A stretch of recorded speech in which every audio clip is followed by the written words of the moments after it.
실제로 선생님 보시니까 정말 많은 생각도 있으시고 또 이렇게 경험도 있으시고 또 실제 진료도 하시는데요.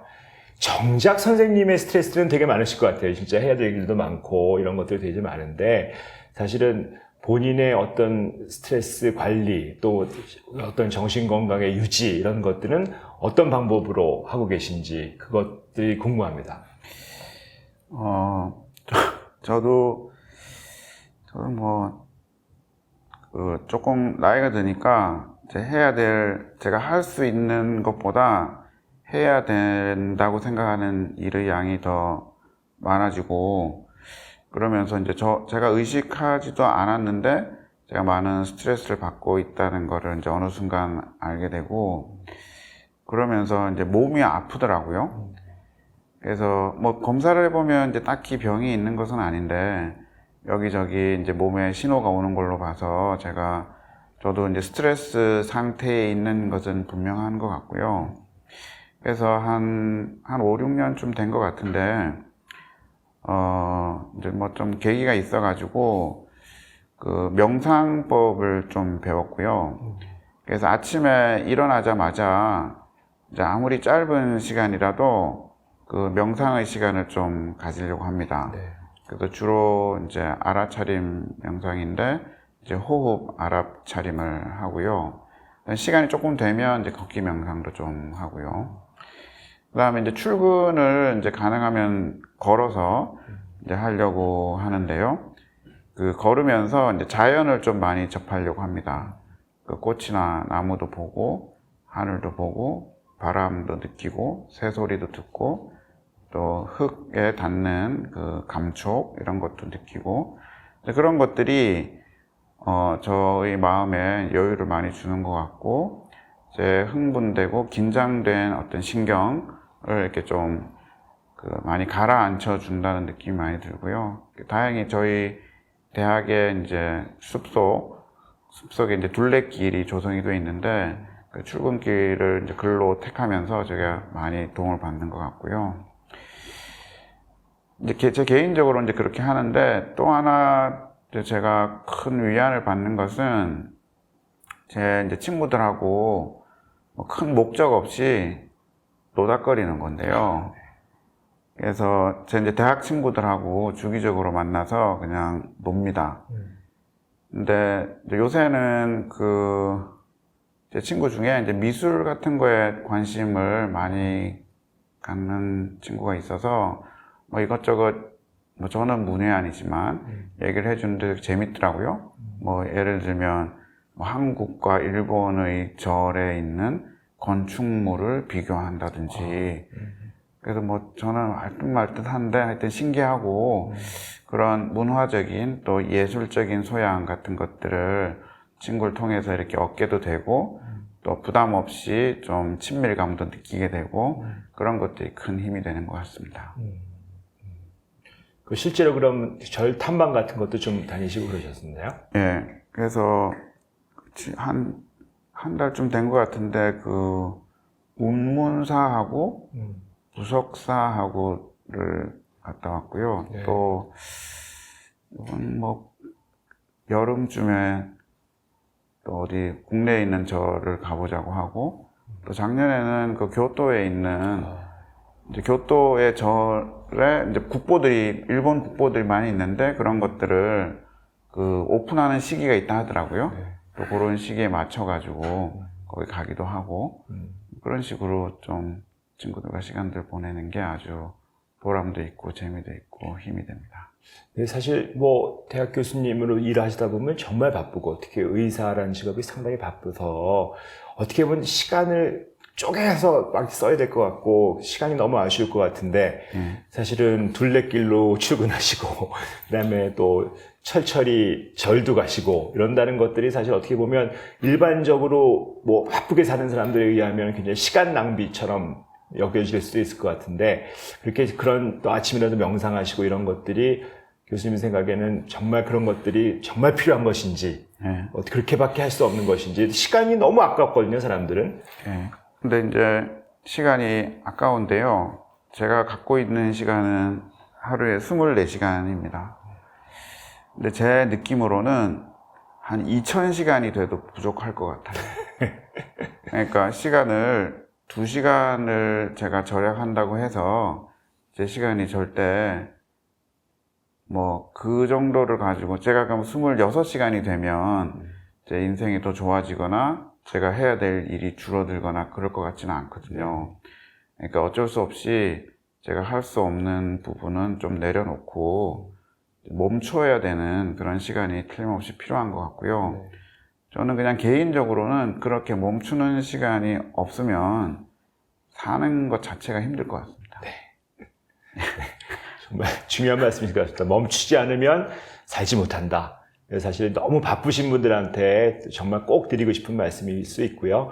아무리 시간이 늘어나도 바쁜 거는 없어지지 않기 때문에 지금 이 자리에 멈춰서 정말 좋은 시간 가지시고 그런 것들이 있어야 사실 스트레스도 관리가 되고 내가 하고 싶은 일도 더 잘할 수 있을 것이라는 것을 몸으로 말씀해 주시는 우리 이 교수님이십니다. 실제로 우리가 보다 보면 이제 많은 젊은 청년들이 우리나라에서 살기 참 어렵다라고도 말씀 많이 하고 계시고요. 그다음에 실제로 뭐 여러 가지 여건도 참 힘들고 그런 것 같습니다. 그래서 혹시 이 시대를 살고 있는 젊은이들, 뭐 우리나라 헬조선이다, 너무 뭐 기성세대 잘못해서 우리가 힘들다라고 하고 있는 청년들에게 하시고 싶으신 말씀, 좀 어떻게 그들이 어떻게 살아야 될까, 뭐 좀 인생의 선배로서 좀 말씀해 주실 게 있으실까요? 어려운 질문이네요. 그게 어렵다는 뜻은 이제 그 친구들한테 도움이 되는 얘기의 컨텐츠가 없다는 뜻이 아니고 그런 얘기가 그 친구들한테 진짜 도움이 될까가 의심스럽기 때문입니다.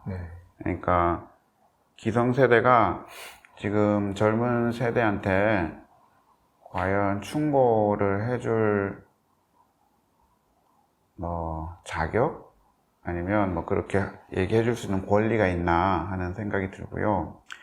왜냐하면 그런 충고를 하려면 충고를 듣는 사람이 그 충고를 받아들일 수 있는 마음이 생겨야 되는데 그러려면 충고를 하는 사람이 정말 그 충고를 듣는 사람을 위하는 뭔가가 있어야 될 거라고 보는데 뭐 그런 게 진짜 있는 건지 아니면 그냥 내가 보기 싫으니까 그냥 내가 생각하는 대로 옳은 대로 네가 하는 게 좋겠어 이렇게 얘기하는 건지를 구분하기가 매우 이제 모호하기 때문이고요.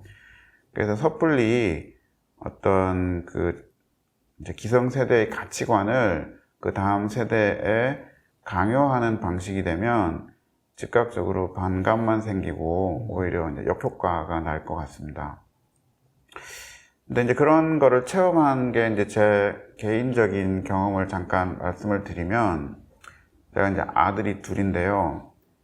이제 그 중에 그 한 아들하고 이제 등산을 한번 간 적이 있는데 예전에 얘네들이 이제 어릴 때는 제가 이제 저는 잔소리를 자주 하는 편은 아닌데 어쩌다가 제 나름대로 그래도 필요하다고 생각되는 얘기들을 해주면 그 애들이 이제 머리로는 그렇군요 하고 이제 받아들이는데 이제 행동의 변화는 없단 말이죠. 그러니까 마음으로 받아들인 건 아니죠.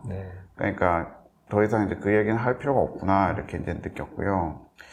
그러다 한번 기회가 이제 산에 같이 갈 기회가 있어서 산에 가면서 이제 얘기를 했는데 사실은 제가 이제 그 아들하고 대화를 한 것은 아니고 그 아들과 아들 마음속에 있는 다른 그 아들 속의 자신과 대화를 하게끔 하고 저는 이제 예를 들면 그 대담 진행자 같은 그런 역할을 이제 했습니다.